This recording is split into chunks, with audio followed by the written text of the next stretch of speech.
Now, spotlight today on Amber Enterprises. They've seen an upside of 27% in the stock price since December 20th on speculations of demerger of the electronics business. Puneet joins in to tell us where, and what the details are on Amber and whether that upside still continues. Well, thanks for that. As you rightly said, 27% upside from the week of December 20th. In terms of news speculating the demerger of the electronic business. Now we take a deep dive into and put a spotlight actually on the electronic business, what it could mean in terms of numbers and what is actually part of the electronic business specifically. The other aspect is that they recently also signed a joint venture with Korea Circuits, which is also part of the electronics segment. And we look at the numbers right now. So the first one was actually included in the electronic business, of course, manufacturers of all kinds of products which are used in the electronics of such as refrigerators, among others. They manufacture routers, inverter control boards, as well as PCB assembly, which is going to be the mainstay in the electronic business going forward. The other aspect is that these components which are manufactured are used in ACs, refrigerators, smart meters, as well as other home appliances, which effectively means the total addressable market is very huge for this particular segment as well.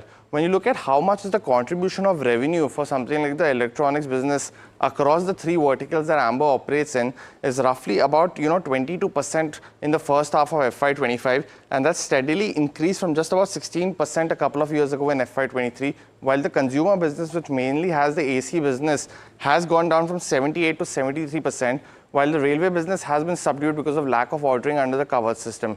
But it's effectively, because of this increase in revenues, the margins of the segment has also increased dramatically. From just about 4.5% around FY23, it has steadily increased to about 7.7% and actually now crossed the main consumer business as well in terms of margins.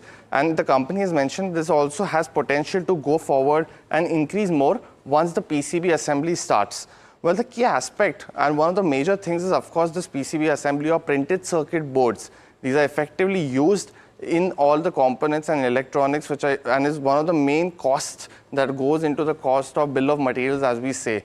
So when you look at this new joint venture that the company has set up with Korea Circuits, it's going to propel the company in terms of technological advancement as well as a lot of revenue potential going forward. In this joint venture, as you know, the company has about a 70% stake, while the Korea Circuits has the balance. It's also interesting that Korea Circuits is one of the biggest pioneers in the Korea printed circuit board industry, and hence has a lot of technological advantage as well, which can be passed on to someone like an Amber Enterprises in India. Apart from that, the JV will also strengthen the company's bare PCB assembly business in India, which has been at a slow growth over the last 2 years, but is expected to pick up from here on as well. These, of course, have applications across consumer durables, automotive, smartwatches, as well as the telecom industry as well.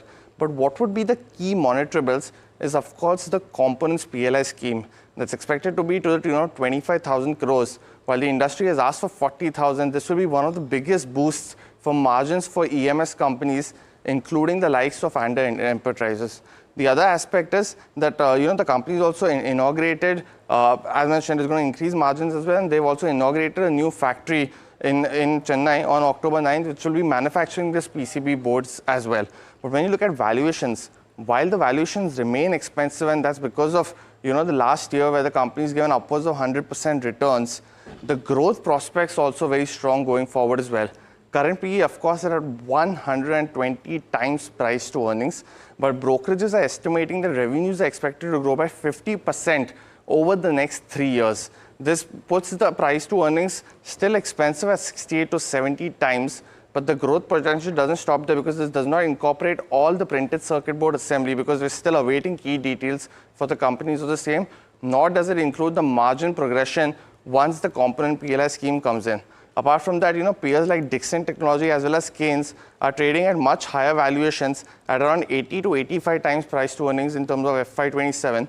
And that's more expensive than something like an Amber Enterprises. So it's a very different approach that the company has taken in terms of the other peers such as Keynes, who's gone into semiconductor components, while Dixon has stayed into the mobile segment and the components for the same. Amber Enterprises could be one of the pioneers with the bare PCB board assembly.